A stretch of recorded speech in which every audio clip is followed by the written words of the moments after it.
Welcome back to the Bro You Got This podcast. Again, I am here with my favorite person in the whole world, or at least in this room, Pastor Jim Cruz, the man who put Cruz in cruise control. Let's see if you got something better. And I'm here with Paul Merrill, who is better than a wheelbarrow. I wanted to mix it up. I don't know. Your name's hard. You guys throw a comment if you can think of a rhyme, and maybe I should chat GPT it. I'm going to do that. Next episode, I will have a good one. So stay tuned. I don't even know how to. That was really funny, bro. That was the best one ever. Yeah. Oh, you totally got me, dude. I don't even. Now I've lost all train of thought, dude. Well, are you having fun with these podcasts? I am, dude. This is the best thing ever. It is great hanging out with you and just being able to have a conversation with a bro that really gets me. Yeah. And to be able to walk through life together with you, it's amazing. It is really, really fun. And you know, look, I mean, if you've been here from the very beginning, we've kind of like we figured out kind of our vibe, what we're doing with Bro Our You rhythm. Got This, our rhythm and stuff. And so it's been really, really fun just to do life together and like develop this together and do something fun. I have a fun fact for you that you don't know yet. So this week, it's been crazy with dinner parties and all kinds of different activities. Went to 2 different restaurants, bro. I know you'll appreciate this. They both had key lime pie. Let's go. On the dessert menu. I don't even And understand. so I was in heaven. You know, the prayer is, Lord, let your kingdom come, let your will be done on earth as it is in heaven.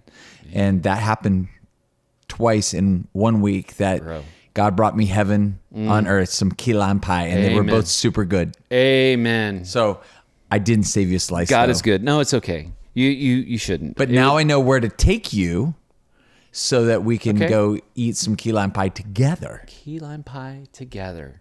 Well, I'm coming up on my my cheat days for. I've been off sugar, not completely off sugar, but I've been really slowing down. So I am like tempting you right now with throwing some key lime pie your way. Listen, I'm at the place where I'm like, okay, I'm gonna cheat during Christmas. I'm like, I'm just gonna cheat. It doesn't matter if it makes me feel awful. I don't care. So anyway, I've just kind of been on a little bit more of a health kick lately, which brings us to something I want to talk to you about. New Year's resolutions. Have you ever like, okay, most people try to do a New Year's resolution, but have you ever done one and you've actually followed through the whole year? Have you been able to make it through the whole year? Man, as I look back, there have been some funny ones, you know, when I was young, and there's been some serious ones when I've gotten older. One of them was, I'm going to read the Bible every day for the entire year, which I did. There you go. Yes. Yeah. You know, it's fun because there is a Bible app called the YouVersion Bible app. Download it if you haven't already. Yeah. And it will actually encourage you to keep reading. You get on a streak, they're like, keep going, Jim. You're on day 6 or whatever. You know, at like 9 p.m. if you haven't opened up the Bible app, they're like, hey, you know, don't lose your streak.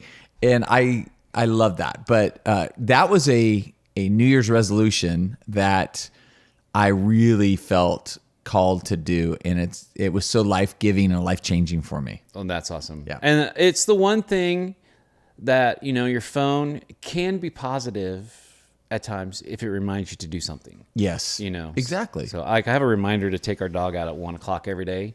And it comes up, and as soon as I see it, I'm like, oh, I need to take your dog out. You know, so the Bible app, great. I think there's several apps that do that. I think Duolingo and a few others, like if you're trying to learn Spanish or whatever. I am going to confess that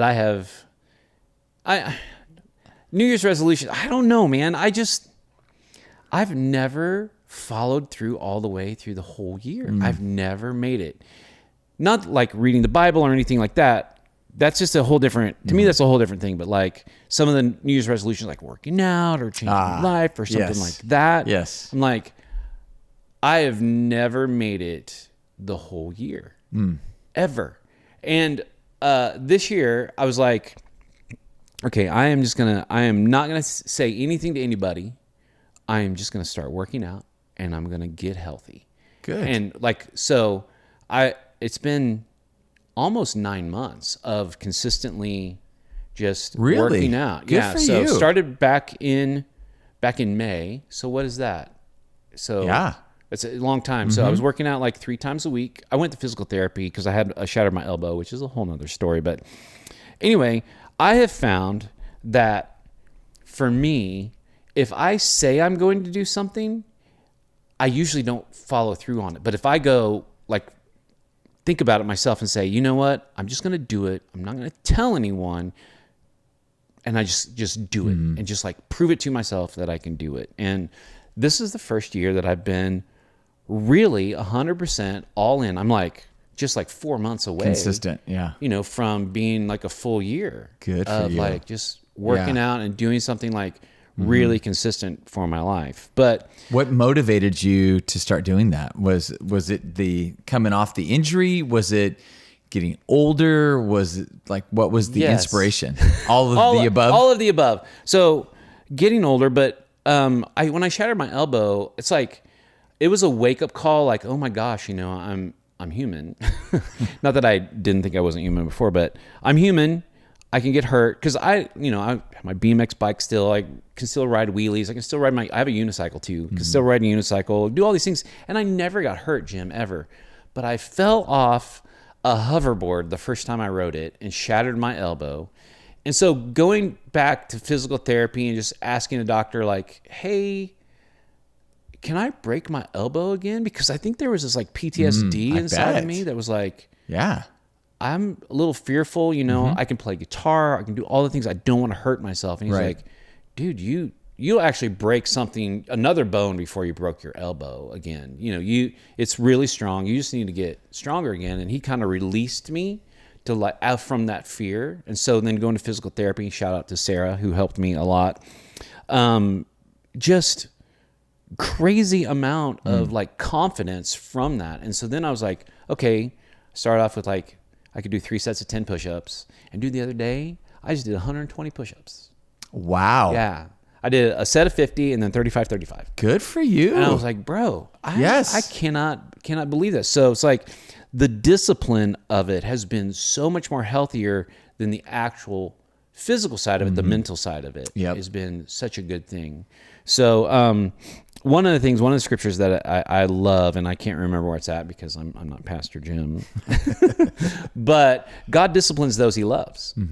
And if you allow yourself to be disciplined and allow God to speak into your life and say, hey, here are some areas in your life that you need to improve on. And then you just start stepping into that. God just little by little starts helping you along the way. So, in terms of New Year's resolutions, I feel one of the things that stepping into is going, okay, God, I'm open to your discipline this year. I really want to be closer to you. I really want your discipline in my life. And I think that's one of the most powerful things we as Christians can do is discipline oftentimes is viewed as a really negative thing. It's no fun. No one likes it. Because when discipline is I get in trouble. Yeah. I'm in trouble. Oh my gosh, it's discipline. But no, there's a good side of it too. So if you can, just speak into some of the aspect of the habits, the healthy habits that we can develop as Christians and leaning into the challenges that God lays before us. Get close to me. And you get close to me, I'm going to change you in the most positive way possible. I love the new year because it does that. It kind of allows a life reset, or we're going to do a series at the church called Reboot. And so sometimes we get busy in life and we have intentions to be disciplined and just life kind of gets out of control and our intentions just never become realities. And so the new year kind of is a reset. It's a reboot. Okay. It's if your computer gets stuck and you get the spinning wheel of death, as some people call it, sometimes you just got to reboot it and let it power back up, get back into the sync and get back into the rhythm of how it's supposed to operate. And then, it's smooth sailing from there. So New Year's resolutions, I think for the most part are great because it's a good time to reflect on what you just said, the disciplines of our life that maybe we need to re-explore and maybe restart in this new year. And so every day for us as believers, Paul, is a new start for us. I mean, the scripture in Lamentations that his mercies are new every morning. Yeah. So that means that as followers of Jesus, no matter what kind of a day we had yesterday, we wake up and we have like a clean slate, a clean chalkboard. Everything's brand new. So we get to start fresh every day. But I think for us psychologically, when you roll into a new calendar year, there's something so fun about that. Like, okay, if you had a bad year, then 2024 is no more. Yeah. I'm coming alive in 2025. It's like Let's go. We have Rhyming it out. these opportunities to just reboot our life and say, okay, I got out of the habit of exercising. Right. Well, I'm gonna start it again. I got out of the habit of prayer in the morning. I'm gonna start getting up 10 minutes early, and I'm gonna start redisciplining myself. I always think it's fun to think about the word discipline next to the word disciple. Yeah. Totally. Because they come from the same root word, especially in the Greek language. So as we think about discipline, especially as Christ followers, then that is the way of a disciple. That there are going to be practices in our life that we're going to do that maybe in our flesh we're like, I don't feel like getting up a little early. I'm kind of tired, but for the greater good of my pursuit of Jesus and my relationship with God. Even though I'm a little bit tired, I stayed awake a little bit too long. Night guy always messes with morning guy, by the way. Yeah. And so you just have this wrestling match like, I don't want to get up. But you get up for the greater good. And so even if it's a 10-minute earlier start, you're like, okay, God, I'm committing myself to prayer. As a church, you know that we have a rhythm twice a year in our church with 21 days of prayer and fasting. And I love the fact that in January, we kind of more focus on the fasting aspect of 21 days of prayer and fasting. And we're coming off the holidays. Our bodies are full of sugar and sweets, and everybody is baking cookies and fudge, and we're just like key lime pie. Exactly. So we're going through all of this eating, and so there's almost like a body detox that I think would be good for all of us to practice. Not that you have to go 21 days without eating any sweets. But a lot of times what we encourage as a church is like a Daniel fast. And I have a great lady in our church, Maria Jones, and Maria used to help lead at Saddleback Church, the Daniel plan, which is not necessarily a diet, but it's more of a look at how we're eating and what we're eating. And just watching what we're putting into our bodies. And so the 21 days of prayer and fasting actually comes from the book of Daniel, in when Daniel was praying for 21 days for a breakthrough for his life and for the life of the nation. But what's interesting about the book of Daniel is that at the very beginning of the book of Daniel, there are these three young guys, Shadrach, Meshach, and Abednego, along with Daniel, who, even though the Babylonians are coming in and they're like taking them away as exiles, they maintain their diet. And so they have a very strict diet, and no sweets. They're only eating vegetables and very clean.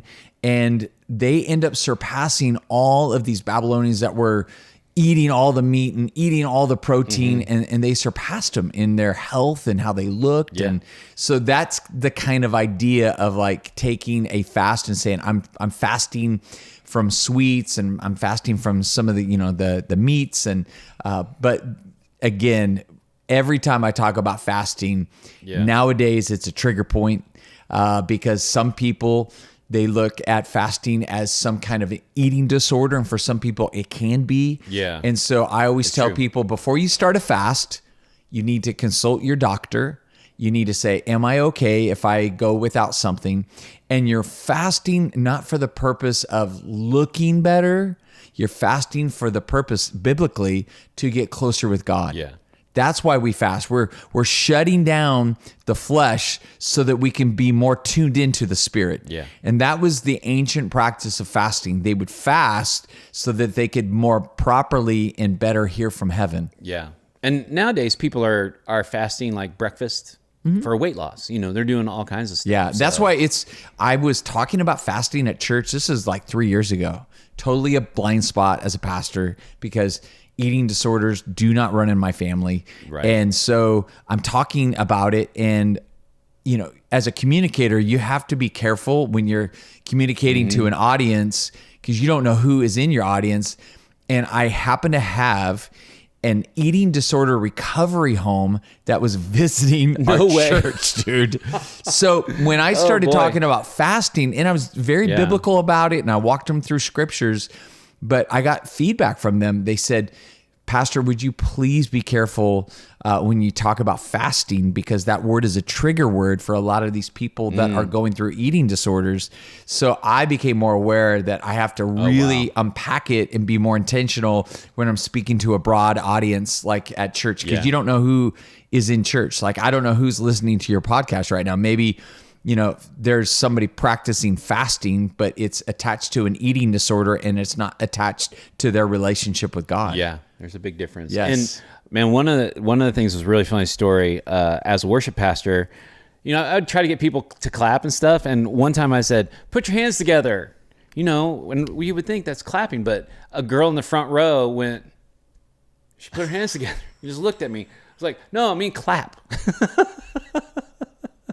So you kind of have to be careful. Hey man, did you hear about the cowboy that kept falling down? No. He went to the doctor, and the doctor told him he needed a reboot. I just came up with that one right on the spot. That's an original Paul Merrill. I'm so Dad excited joke? about that dad joke. So Dude, sorry. You got a gift of dad jokes at a did. party that we went to.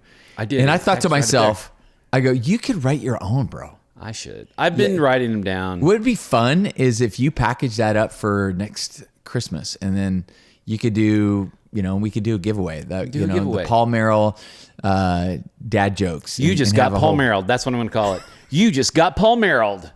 One of the girl's friends, one time I played a joke on her, and she's like on the phone, and she goes, "Did I just get Paul Merrill? I got Paul Merrill. Oh my gosh. And I thought that was the funniest thing ever. Is when people say that kind of stuff. So anyway, You got Paul Merrill. so yeah, one time I got pulled over, tried to get myself out of a ticket, and I told him I was fasting. Speeding, because I was speeding too much. It's terrible. It's terrible. I just thought of that one. Another Paul Merrill right there. I'm on a roll, you guys. You got Paul Merrill. You just got Paul Merrill. Anyway, What were so New Year's resolutions? New Here's Year's a fun resolution. fact. Yeah. I did a little Google search. Like, when did like New Year's resolutions start? Did you know this fact? No. It started with the ancient Babylonians. I was just talking about them with the exile of the book of Daniel. But they started this New Year's resolution Why? like 4,000 BC or whatever, 4,000 years ago.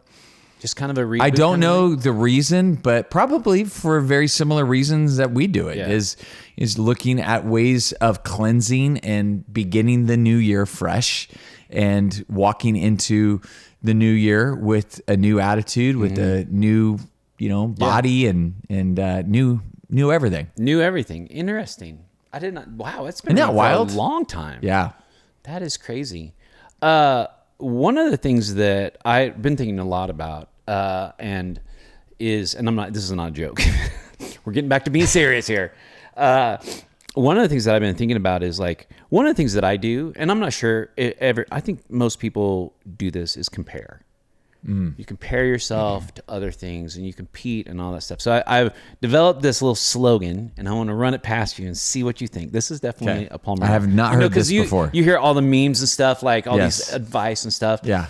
And so my thought is this, is like, don't compare yourself this year. Don't compare yourself. Dare yourself. Dare yourself to step out, be different. Dare yourself to work out. Dare yourself to get closer to God. Dare yourself to do things that get you out of your comfort zone. Don't compare yourself to other people. Like triple dog dare yourself. Oh, now you're quoting some good lines right I know, here. right? Triple dog dare yourself to better your life. Discipline betters your life. And comparison is the killer. Yeah. You compare yourself to somebody, obviously you're going to look for all the good things in them and you're going to find all the faults in yourself. And anybody can do that. But look in the mirror, don't compare yourself. Triple dog dare yourself to get out of your comfort zone. Do something different this year than you've done. Because the definition of crazy is doing the same thing, or the definition of insanity is doing the same thing over and over, expecting different results. Yeah. Discipline betters your life. Yeah. Comparison embitters your life.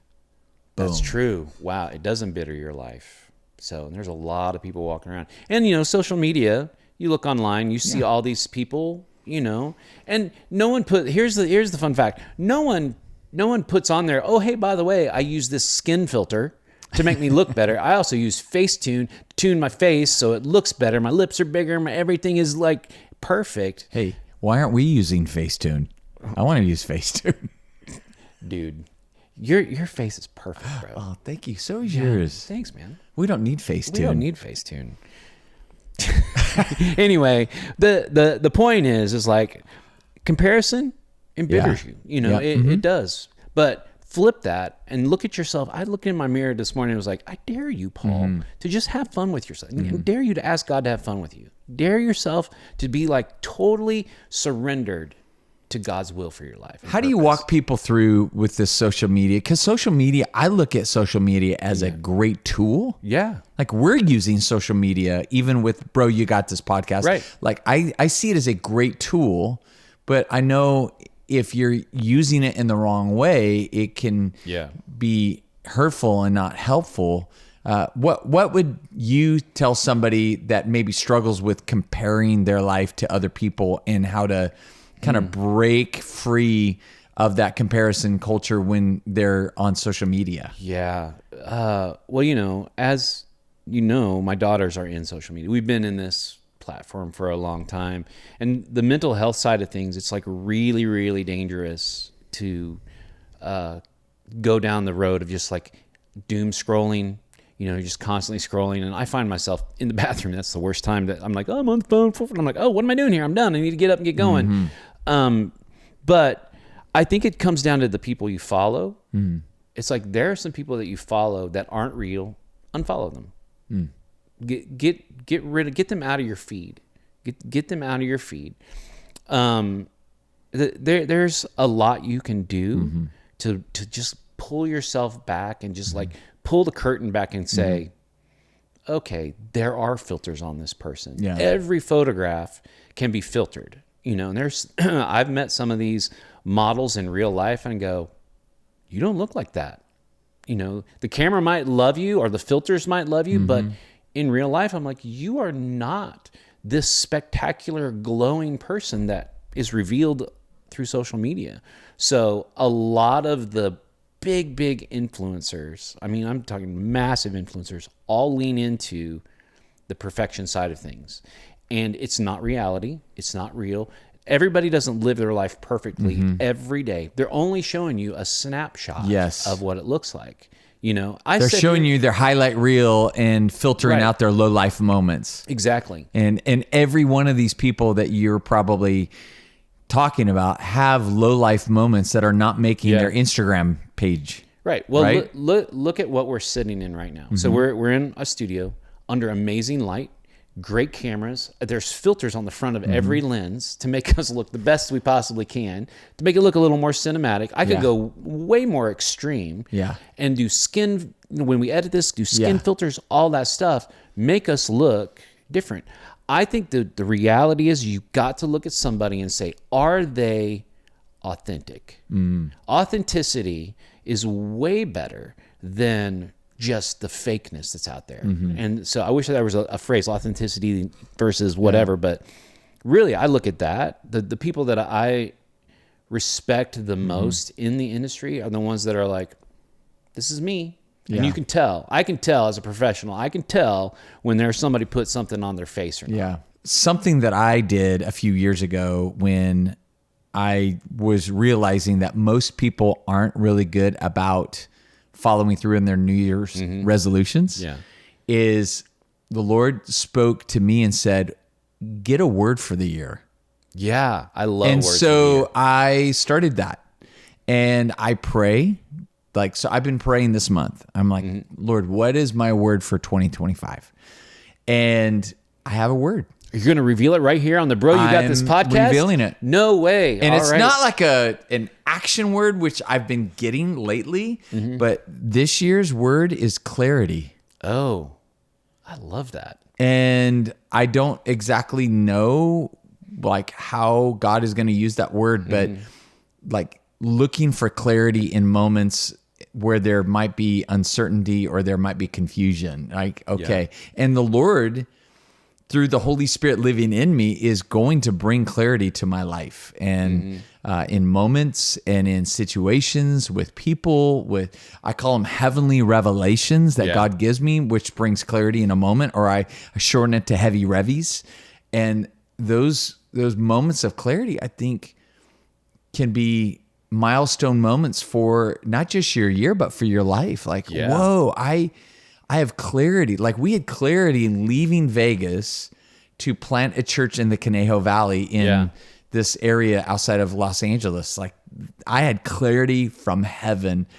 And I think if people operated more with clarity in their life, they would be living out their purpose for their life. And so that's my word. But I want to encourage everybody, if you haven't gotten a word, maybe a New Year's resolution is very daunting and it's like too challenging, or maybe you don't like to commit yourself in those ways.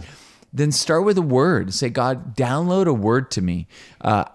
This all started with the word called activate. This is several years ago. And I was like, activate. That was like, wow, wonder to empower, activate. And that was what was like, yeah, I need to activate more. And then I need to like preach more of activation in my messages as a pastor. And it was really a great experience. So now I pray and say, God, give me a word every year. Yeah, clarity is a powerful, powerful word. I love that, dude. I love that. Yeah. That's So amazing. pray about your word, bro. I am. Mine's not clarity. I don't know. I was gonna say that was weird. That was mine too. Just to be. Maybe it will be now. No, planted it might be. I planted that seed. Planted the seed of clarity. I think that's something good to pray, even if it's not your word. It's like for the year, like pray for clarity in the mission for your life. What God wants to do for your life in those everyday moments. I love that. I found it fascinating. Maybe we mentioned this on another podcast, but talking to a lot of recovery experts, and we have a lot of recovery homes that come to our church, and we've seen so many people have breakthrough for their lives. But one of the common denominators with people that struggle with addiction is a lack of purpose for their life.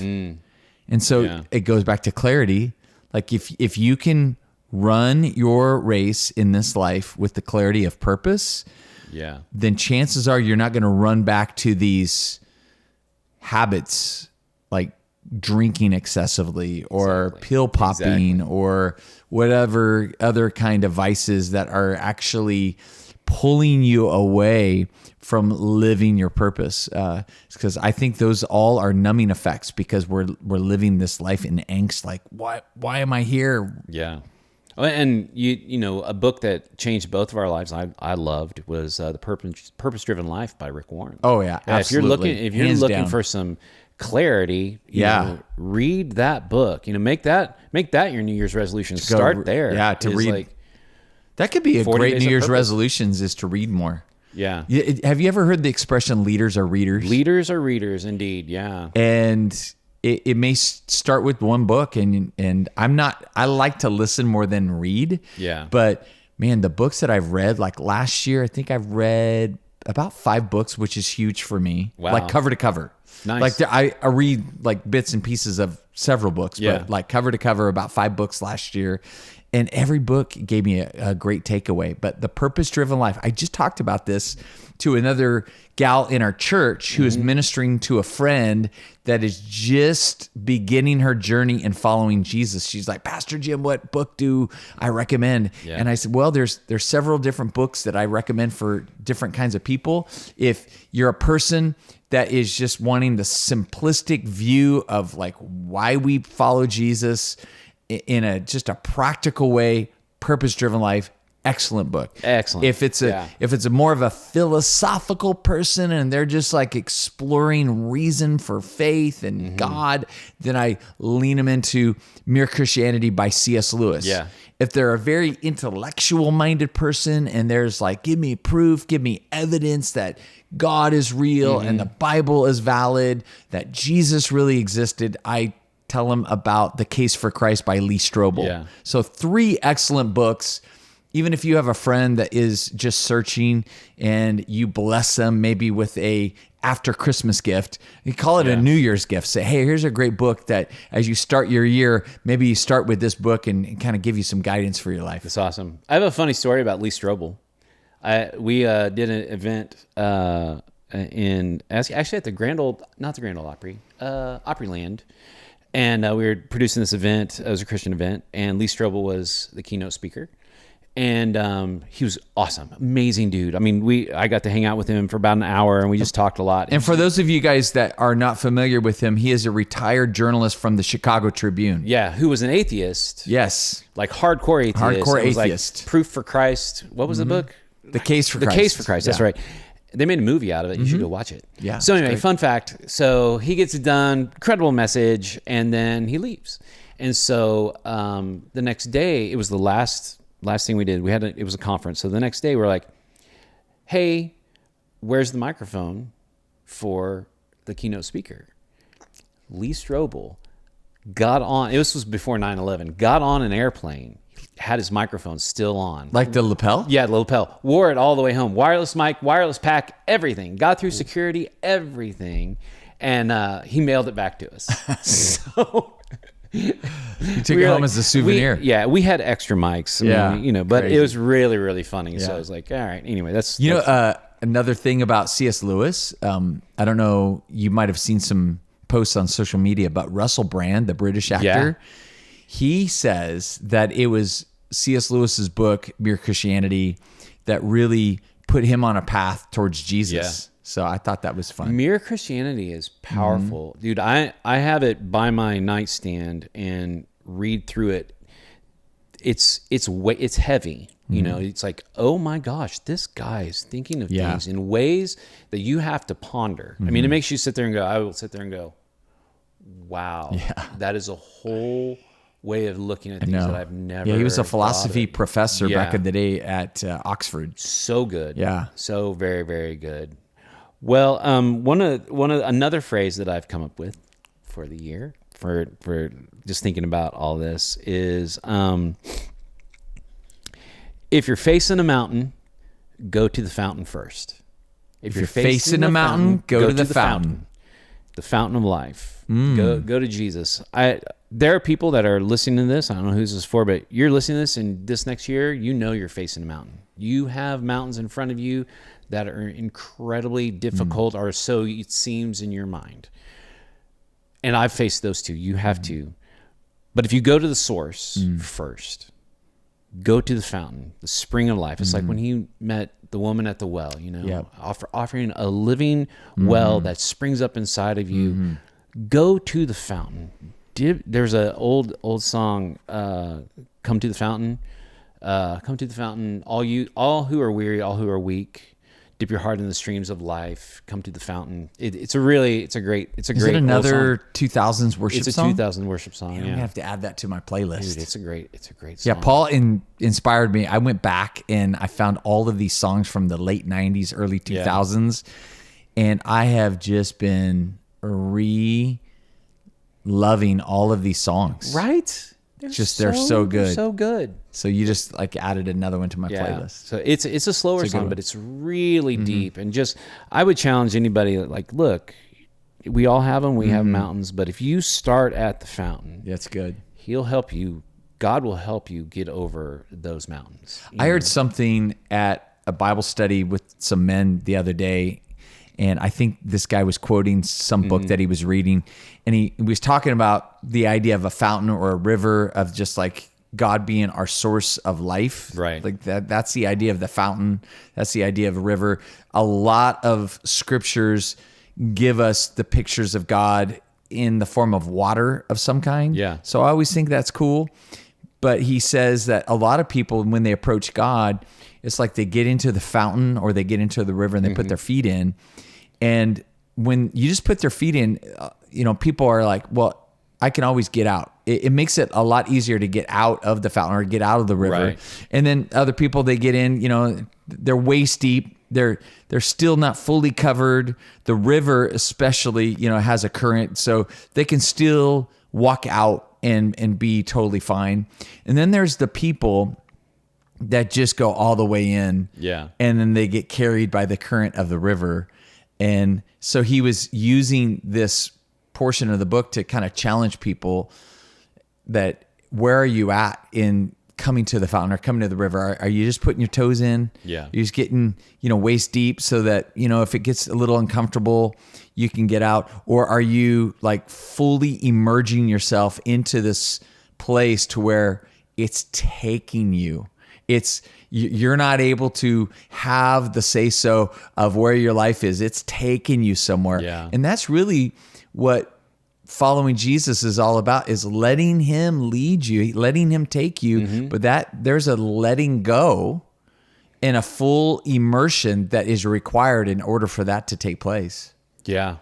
Wow. Isn't that cool? That is it's really powerful. It's such a good so word true. picture. Yeah. It's a great word picture. So come to the fountain, but immerse yourself fully into the fountain. Yeah, jump in. The other day, John, my son-in-law, and a friend were over. They had just got done working out, and they were like, can we just hop in the hot tub? I'm like, yeah, sure. So I turned it on. They're out there. And then I go out there, and they're in our pool. And the heater's not on. The pool is probably like 60 or lower degrees. So they're like, yeah. it's a great cold plunge. Yeah. And they were all the way in. I was like, they were in the hot tub first. Yeah. Oh my and then they got in the cold. Yeah. And I was like, what are you guys doing? And they got out, and John was like, dude, it just makes you feel so alive. Yeah.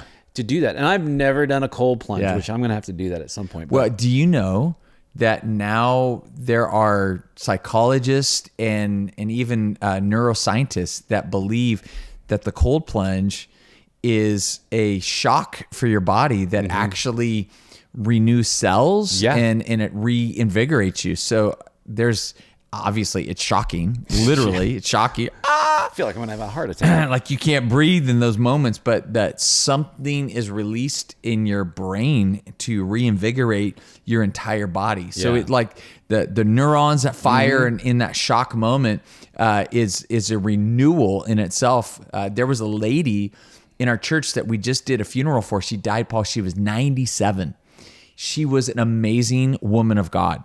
And so I was doing the funeral with some other people that were testifying to the legacy that Mildred had left. And her daughter let me know that this woman of God, who was so powerful, so full of wisdom, struggled with depression.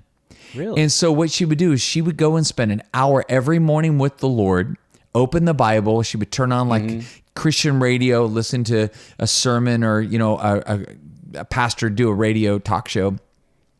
And then she would go in her pool and she would do a cold plunge every day. Way. And her daughter says, she goes, I'm convinced that between immersing herself in the word and then immersing herself in the cold pool every day brought her out of her depression. That's it. We're all going jumping in the cold pool. That is an incredible story. Isn't it? I bet that is. I've heard the research Yes. on it. And my other son-in-law, Aaron, his brother got into boxing and was like, it's crazy. But anyway, he got into boxing and he started doing cold plunge. Bought a cold plunge pool that was like, I don't know how cold it was, but I was. Some of those guys throw ice in it. Yeah, I'm like, oh, you're crazy. Anyway, so I was over there and Aaron was like, just stick your face in there for a second. See how long you can keep your face in. I'm like, you do it first. So he did it. And I think he made it like 30 seconds maybe. my gosh. And I was like, okay, I'm going to try it. And dude, it felt like needles were hitting my face. I was like, what is going on? I'm feeling it right now. Oh, it's crazy. But after I got done, I was like, I get it. I understand. But I just feel like, here's the thing is I feel like I'm going to have a heart attack or something, just jumping into a pool like that. Cause you just go, everything tenses up. Yep. When I was a kid, my grandparents had a place at the lake, and it actually had a pond on it. There was one winter, me and my sister were out there, and my grandpa had this little boat, and I was rocking the boat trying to get my sister to freak out or whatever, and I was standing up on it, and my foot slipped off the side, and I went right into the pond. It was my goodness. ice cold. Fortunately I could touch, but I will never forget the feeling that I was like, it just like took my breath away. The shock of just going in, it was crazy. But sometimes that is what happens, man, in life. You get thrown into something and it shocks you, and you got to know what you're gonna hang on to. I immediately tried to go back to the boat and realized I couldn't get in because it was so cold, and I had to swim to shore. Oh my goodness. So I wasn't that far off. Yeah. I mean, it was a small pond, but yeah. still, it was like, dude, it was freezing cold. But yeah. I read the Psalms. We're in the Psalms as a church in our daily Bible reading plan. And I read Psalm after Psalm that David writes, and he's just going through shock after shock with his life. Right. He was a man of God. He was a man, though, so he had issues and he had shortcomings, but he would go through stuff and he would write it all down and like, man, where are you, God? And my enemies are surrounding me. But he would always come back to this place of hope. He just put his hope in God. But sometimes in these circumstances that we go through, it becomes its own form of shock therapy to remind us of our only hope in this world is God. Exactly. And so sometimes the mountains lead us to the fountain. Right. And without that mountain, it's like we'll just stay status quo. But the mountain is a form of shock therapy because it's like, like, how am I going to get over this thing? Yeah. Well, you're not going to do it by yourself. That's for sure. You're going to have to lean into God, and he's going to have to get you to the other side of the mountain. Yeah. There's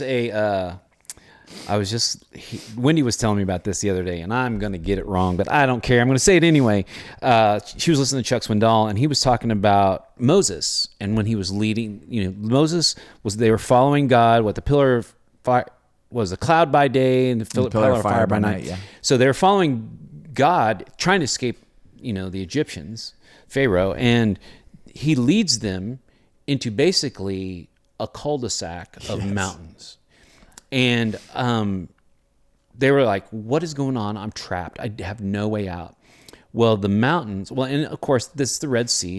And ultimately, Moses parted the Red Sea, God parted the Red Sea, rather, and they escape. But did you know those mountains, the name of the mountains are called Hidden Treasure? I did not know this. It's crazy. So he said, he was like, when you feel surrounded by mountains, God is trying to give you a hidden treasure. There's a hidden treasure in the cul-de-sac of mountains that you're facing. And your only way to find the hidden treasure is to lean on God, and he will part the seas for you. He will lead you out of that. There's a hidden treasure there. I found that was really interesting. And I'm not explaining it 100% right, but yeah, it's called Hidden Treasure. Can you believe that? It's really cool. It's good. It's good to think about. I would say to anyone listening, just thinking about 2024, maybe you've made some mistakes. Maybe there's just been like a lot of hopelessness in your life. There is always hope. Christ came to reconcile the world, not just to himself, but to everyone. So maybe there's relationships that you're dealing with in your life that are in shambles, all of those things. Maybe one of your New Year's resolutions is to like fix those. Kevin was talking about this at church the other day. You were out of town, and our good friend Kevin, God, why can't I think of his last name? Nickerson. Kevin Nickerson. The LA Rams chaplain. LA Rams chaplain was speaking at church, and he was talking about forgiveness, and holding on to unforgiveness and Yeah. letting that go. And so many people stood up in church, and it was just a powerful reminder that, man, and his story was so powerful of the redemption that happened in the relationships he had. I just think people just need to be reminded that there is always a path to reconciliation. There's always a path back. Not saying that everybody deserves to be let back in your life if it's abuse or something like that. It's completely different. But you can always reconcile relationships. You can always fix those things if you just lean into God and just allow Him to just change your perspective on things. Apologize where you need to apologize and forgive where you need to forgive. Exactly. Because reconciliation requires both forgiveness and repentance. It does. Yeah. It really does. And a lot of times, it's more about you, and God changing you and changing your heart and just letting it go. That's interesting, that New Year's resolutions in the sense of renewing my relationships. Yeah. And a New Year's resolution might be, this year I'm going to be more intentional of reaching out to people and just having touch points with people, a text message, a phone call. That's good. A one-on-one, just saying, hey, I'm going to be more intentional with my friendships from my life and invest more in the people that are around me. The movie that I always think of when we go into the holiday season and move into New Year's is It's a Wonderful Life. It's a Wonderful Life. And so, what's that Auld Lang Syne, that song? Yeah. So it's associated with New Year's Eve and New Year's Day. Like a lot of people will sing it when the clock strikes midnight and we move into a new year. But I was thinking of George Bailey, and what bailed George Bailey out was his friendships. Yeah. And the friendships were there because he invested in them. And, maybe a great New Year's resolution for people listening is invest more in those friendships, because at some point you may need those friendships for something you go through, your cul-de-sac, your hidden treasure of mountain pass that, God will often use people as His helpers to get you to the other side of whatever trial that you're going through. So I think it's a good way of looking at New Year's resolutions is maybe invest a little bit more in the friendships that God has placed in your life. Yeah, I 100% agree. And we've talked about investing in memories and things like that, but in past podcasts, but investing in relationships is the key. And there's this saying, and it's in scripture too somewhere. I can't remember because my brain's not working, but you reap what you sow. It's a farming principle. If you sow seeds of good, it will come back to you. It's not karma. This is just the seed principle of the kingdom. It's like what you plant will grow. Yep. And you got to water it. You have to wait for it to grow, but it's worth planting the seeds and seeing that fruit come to fruition. And relationships are a lot like that. Not a lot. They are exactly like that. Yeah. You reap what you sow, what you invest will come back to you. That's right. So it's good. So New Year's resolutions, everybody. Leave a comment what your New Year's resolution is, or what your word is. I think that's probably where we should end it. It's like, I think we should challenge everybody to come up with a word. I love that. You did it last year, and we kind of do that every year. I think Wendy and I do it. She reminds me, speaking of having a great helper, like, hey, Paul, what's your word for the year? So maybe this year I'll get there first this time. Anyway, but what's your word for the year? Let us know. And thank you guys for listening to Bro You Got This podcast. We love you guys, and hopefully this is helpful to you. And we're just two bros going through life, loving Jesus and loving others. So God bless you all. We love you guys.